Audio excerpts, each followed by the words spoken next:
இயேசு கிறிஸ்துவில் எனக்கு பிரியமான சகோதர சகோதரிகளே, இன்று பொது காலத்தின் 18ஆம் ஞாயிறு.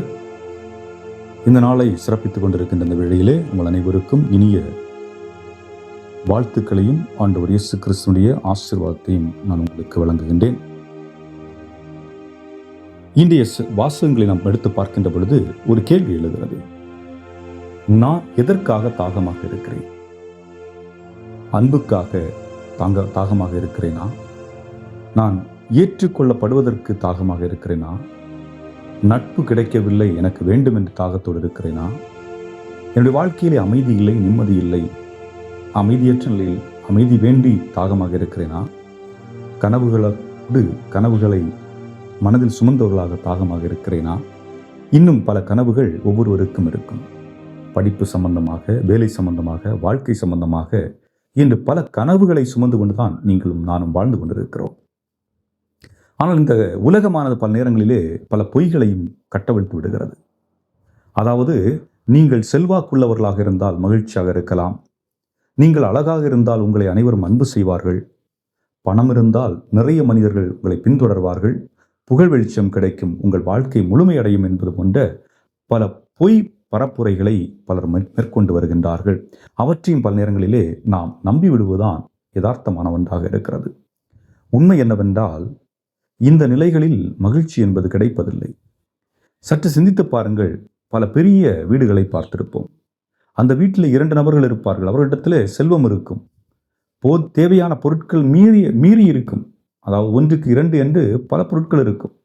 அப்படிப்பட்ட சூழலிலும் அந்த மன நிறைவு, நிம்மதி அவர்களுக்கு கிடைத்திருக்கிறதா என்று பார்த்தால் நிச்சயமாக கிடைத்திருக்க வாய்ப்பில்லை. பல வசதி படைத்த மனிதர்கள் தனிமையில் தான் தங்களுடைய வாழ்வையும் கழித்துக் கொண்டிருக்கின்றார்கள். தனிமை என்பது அருகில் ஒரு மனிதர் இருக்கிறாரா இல்லையா என்பது அல்ல, மாறாக அகத்திலே நான் தனிமையை உணர்ந்து கொண்டு வாழ்ந்து கொண்டிருக்கின்றேன் என்றால் நானும் தனிமையில் தான் வாழ்ந்து கொண்டிருக்கின்றேன். ஆக இப்படிப்பட்ட சூழலிலே இந்த தாகத்தை தணிக்க வேண்டும் என்று நாம் ஒவ்வொருவரும் ஏங்கிக் கொண்டிருக்கின்றோம். இந்த உலகில் ஏதாவது ஒன்று அதை நிறைவு செய்யாதா என்று எதிர்பார்த்து கொண்டிருக்கின்றோம். ஆனால் உண்மை என்னவென்றால் எதுவுமே அதை நிறைவு செய்யாது. அந்த நிறைவை நாம் எங்கு பெற முடியும் என்றால் ஆண்டவர் இயேசு கிறிஸ்துவை மட்டும்தான் அது உணர்க்கும். ஏனென்றால் இந்த தாகம் என்பது, நமக்குள் ஏற்படுகின்ற தாகம் என்பது, அது இந்த உலகு சார்ந்ததோ அல்லது உலக பொருட்கள் சார்ந்த தாகமோ அல்ல. அப்படியாக இருந்திருந்தால் நிச்சயமாக அது குணப்படுத்தப்பட்டு இருக்கும். ஆனால் நமக்கே தெரியாமல் நாம் கடவுளுக்காக ஏங்கிக் கொண்டிருக்கின்றோம். நமக்கே தெரியாமல் நம்மை படைத்தவருக்காக காத்து கொண்டிருக்கின்றோம். நமக்குள் ஒரு ஏக்கம், அந்த ஏக்கம் இறைவனில் தான் முழுமையடையும் என்பதற்கு இது ஒரு சான்றாக அமைகிறது. ஆகவே அன்புக்குரியவர்களே, இந்த முதல் வாசகத்திலே பார்க்கின்ற பொழுது இறைவாக்கினர் சொல்லுகின்றார், தாகமாக இருக்கிறீர்களா? ஆண்டவர் உங்களை அழைக்கிறார். ஆக யாரை அழைக்கிறார்? முழுமையாக இருக்கின்ற மனிதர்களை அழைக்கிறாரா?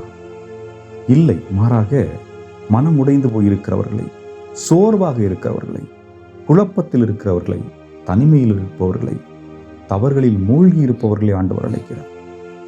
ஏன் அவர் நம்மை அழைக்க வேண்டும்? காரணம், பல நேரங்களில் நமக்குள்ள ஒரு உணர்வு இருக்கும். நான் சரியில்லை, நான் எல்லாம் கோயிலுக்கு போகக்கூடாது, நான் தொடர்ந்து தப்பு செஞ்சுக்கிட்டே இருக்கிறேன், கடவுள் என்னை மன்னிக்க மாட்டார். இது உங்களுக்குள் நீங்கள் சொல்லுகின்ற ஒரு எதிர்மறை வார்த்தை. காரணம் என்னவென்றால், கடவுள் உங்களை அப்படி பார்க்கவில்லை.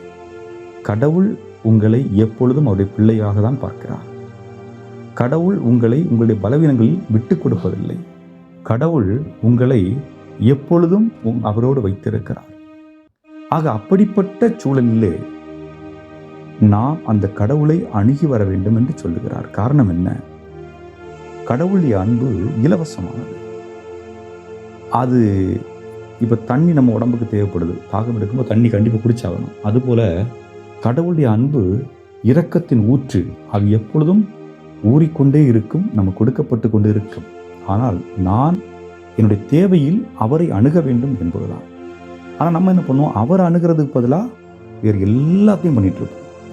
மற்ற இடங்களில் நாம் அதை கண்டுகொள்ள முடியாது என்பதுதான் யதார்த்த உண்மையாக பார்க்க முடிகிறது. அதே போன்று இந்த சில ஆண்டுகளுக்கு முன்பாக 2010 சீலை நாட்டில் ஒரு நிலக்கரி சுரங்கத்தில் ஒரு பாதிப்பு ஏற்படுகிறது. மக்கள் இந்த குகைக்குள்ளே அடைபடுகிறார்கள். பூமி அதிர்ச்சி ஏற்பட்டு அந்த பகுதிகள் உடைந்து விழுந்ததனால் சிக்கிக்கொள்ளுகிறார்கள். 69 நாட்கள் உள்ளே இருக்கிறார்கள். 33 நபர்கள். சிறிது உணவு இருக்கிறது, சிறிது உணவு குழாய் வழியாக இறக்கி விடுகின்றார்கள். ஆனால் எது அவர்களை உயிரோடு வைத்தது என்று பார்க்கின்ற பொழுது, ஒன்று அவர்கள் வைத்திருந்த நம்பிக்கையான வார்த்தைகள். நம்பிக்கையை இழந்து விடாதீர்கள். திரும்ப திரும்ப திரும்ப அந்த வார்த்தை அவர்கள் சொல்லப்பட்டு கொண்டே இருந்தது. நம்பிக்கையை இழந்து விடாதீர்கள். இன்று உங்களுடைய வாழ்க்கையில் அந்த வார்த்தை சொல்லப்பட்டு கொண்டிருக்கிற நம்பிக்கை இழந்து விடாதீர்கள். இரண்டாவது, உங்கள் குடும்பம் உங்களுக்காக காத்திருக்கிறது. நீங்க எங்க போனாலும், எந்த சூழல் இருந்தாலும், உங்கள் மனதில் இருக்க வேண்டிய ஒரு வார்த்தை, உங்கள் குடும்பம் உங்களுக்காக காத்திருக்கிறது. நாங்கள் உங்களுக்காக ஜெபிக்கிறோம் என்பது போன்ற வார்த்தைகளை அவர்கள் உள்ளுக்குள்ளே சொல்லிக் கொண்டிருந்ததனால் அந்த வார்த்தைகள் அவர்களை வாழ வைத்தது என்பதை நாம் உணர்ந்து கொள்ள வேண்டும். அன்புக்குரியவர்களே, இன்றைக்கு நம்முடைய வாழ்க்கையில் நமக்கு உணவு பற்றாக்குறை இருக்கா? இல்லை. ஆனால் அதுவே இல்லை, வேற ஒரு சில பற்றாக்குறைகள் இருக்கிறது. நம்ம எல்லாருமே உணரக்கூடிய பற்றாக்குறைகள். நான் பாராட்டப்படணும், என்னை யாராவது பாராட்டணும், என்னை யாராவது தூக்கி விடணும், என்னை யாராவது நல்ல வார்த்தைகளை சொல்லணும், என்னோட நல்ல நட்பு ரீதியாக பழகணும், என்னை புரிஞ்சிக்கணும், என்னை மன்னிக்கணும், நான் சொல்கிறத யாராவது கேட்கணும். இப்படிப்பட்ட வார்த்தைகள் நமக்குள் ரிங்காரம் அடித்து கொண்டே இருக்கிறது. ஆனால் அது நம்முடைய வாழ்க்கையில் அந்த போன்ற நபர்கள் கிடைக்கிறார்களா என்றால் அரிது. கிடைப்பது இல்லை என்று தான் சொல்ல முடியும். எங்கோ ஒரு சிலர் இருக்க வாய்ப்பு இருக்கு. ஆக அப்படிப்பட்ட சூழலிலே இங்கே சொல்லப்படுகின்ற செய்தி என்னவென்றால், நீங்கள் மற்றவர்களிடம் எதிர்பார்ப்பதை நீங்கள் மற்றவர்களுக்கு கொடுங்கள் என்பதுதான் ஆண்டவர் சொல்லக்கூடிய வார்த்தை. அப்போ நான் எதிர்பார்ப்பதை நான் எப்படி கொடுக்கிறது? இப்போ நான் மற்றவங்கள்ட்ட அன்பு எதிர்பார்க்கிறேன், நான் அன்பு கொடுக்கணும். பரிவு எதிர்பார்க்குறேன், நான் பரிவு கொடுக்கணும். நான் மற்றவர்கள் நான் தனிமையாக இருக்கக்கூடாதுன்னு நான் விரும்புனா, நான் மற்றவர்கள் தனிமையாக இருப்பவர்களுக்கு உடன் இருக்கணும். ஆக நம்பிக்கை இழந்து இருக்கிறவர்கள் நம்பிக்கை கொடுக்குது. அதை நான் எதை மற்றவர்களும் விரும்புகிறேனோ அதை நான் மற்றவர்களுக்கு கொடுக்கின்ற பொழுது அங்கே அன்பு உறவு ஏற்படுகிறது என்பதுதான். ஆகவே அன்புக்குரியவர்களை இன்னும் சற்று ஆழமாக போனால், இந்திய இளைஞர்கள், அதாவது நீங்கள் இருக்கிறீங்க, உங்களுடைய வாழ்வில் ஏற்படுகின்ற பசி என்ன? அதாவது இந்த சமூக ஊடகத்தை பார்க்குறோம். சமூக ஊடகம் பல சில நல்ல காரியங்களும் இருக்கிறது, பல கெட்ட காரியங்களும் இருக்கிறது. நம்ம எல்லாத்தையும் ஒரே நேரத்தில் கெட்டதுன்னு சொல்ல முடியாது, நல்லதுன்னு சொல்ல முடியாது. ஆனால் அதே வேளையில் ஒரு சில பொய் பிம்பங்களை நம்பி வாழ்க்கையை நம்ம வாழ்ந்துட்டு இருக்கிறோம். அதாவது இல்லாத ஒன்றை, சமூக ஊடகத்தில் இல்லாத ஒன்றை இருப்பது போல் கற்பனை செய்து காட்டுவார்கள். பொய்யை உண்மையை நம்பிக்கிட்டு இருப்போம். ஏன்னா அதை பார்த்துக்கிட்டு பல நேரங்களில் நம்மையே சமூக ஊடகத்தோடு கம்பேர் பண்ணுவோம். அங்கே பார்க்கக்கூடிய நபர்களை பார்த்து அந்த பிள்ளை அழகாக இருக்கிறா, அந்த நபர் அழகாக இருக்கிறாங்க, நான் அழகாக இல்லை. அதாவது தன்னை மற்றவர்களோடு ஒப்புமைப்படுத்தி உயர்த்தினால் பிரச்சனை இல்லை, அதை தாழ்த்துக்கிறது. ஆக இப்படிப்பட்ட சூழலில் அதுவும் ஒரு மனநிலை பாதிக்கக்கூடிய ஒரு சூழலை உருவாகிறது. ஆக அன்புக்குரியவர்களே, இந்த மதிப்பு என்றால் என்ன? பல நேரங்களில் வெற்றி பெற்றால் மதிப்புன்னு நினைக்கிறோம், அல்லது அதிகமாக மார்க் வாங்கினா மதிப்புன்னு நினைக்கிறோம், பார்க்குறது நல்ல தோற்றம் இருந்ததுன்னா மதிப்புன்னு நினைக்கிறோம், நம்மளை நிறைய பேர் பின்பற்றினா ஃபாலோவர்ஸ் இருந்த மதிப்புன்னு நினைக்கிறோம், பணம் கை நிறைய சம்பாதிச்சா மதிப்புன்னு நினைக்கிறோம். ஆனால் அப்படி இல்லை. நீங்கள் உங்களுடைய பெற்றோருக்கு நல்ல மகளாக வாழ்ந்தால் அதுதான் மதிப்பு. நீங்கள் உங்களுடைய பெற்றோருக்கு, உங்களுடைய தாய் தந்தையருக்கு நல்ல பிள்ளையாக, நல்ல மகளாக, நல்ல மகனாக வாழுகிறீர்கள் என்றால் அதுதான் உங்களுடைய வாழ்வினுடைய மதிப்பாக இருக்கிறது. ஒரு முறை கல்லூரியில் படித்து கொண்டிருந்த ஒரு மாணவி சமூக ஊடகத்திலே பல ஃபாலோவர்ஸை வைத்து கொண்டிருந்த ஒரு நபர். அவர் அதை பாருங்கள், எல்லாருடைய வாழ்க்கையிலும் அந்த டிப்ரெஷன் இருக்கும், டென்ஷன் இருக்கும். அப்போ அந்த மாதிரிப்பட்ட சூழலில் எத்தனையோ லட்சக்கணக்கில் ஃபாலோவர்ஸ் இருந்தாலும் அவங்கள யாரையும் கூப்பிட்டு பேசி நான் கஷ்டமாக இருக்கிறேன்னு அவங்க பகிர்ந்துக்கிறது இல்லை. ஆனால் ஒரு நாள் என்ன பண்ணுறாங்க, திடீர்னு ஒரு நாள் ஒரு திருப்பலிக்கு கோயிலுக்கு போகிறாங்க. கோயிலுக்கு போயிட்டு பூசு முடிச்சுட்டு வந்துட்டு அவங்க தன்னுடைய நண்பரோட பகிர்ந்துக்கிறாங்க. அப்போ சொல்கிறாங்க, நான் எத்தனையோ நபர்களை சந்தித்திருக்கிறேன், எத்தனையோ கூட்டங்களை பார்த்துருக்கிறேன், எத்தனையோ ஃபாலோவர்ஸ் எனக்கு இருக்கிறாங்க, எத்தனையோ பேர் மெசேஜ் அனுப்புகிறாங்க. ஆனால் இன்னைக்கு ஒரு இடத்துக்கு போனேன், ஒரு கோயிலில் ஒரு திருப்பலி நேரத்தில் பங்கெடுத்தேன். அங்கே ஒருத்தர் இருந்தார். அவர் என்னை பார்த்துக்கிட்டு இருந்த மாதிரி நான் உணர்ந்தேன். ஆனால் அவருடைய பார்வை எனக்கு ஒன்றை உணர்த்தியது.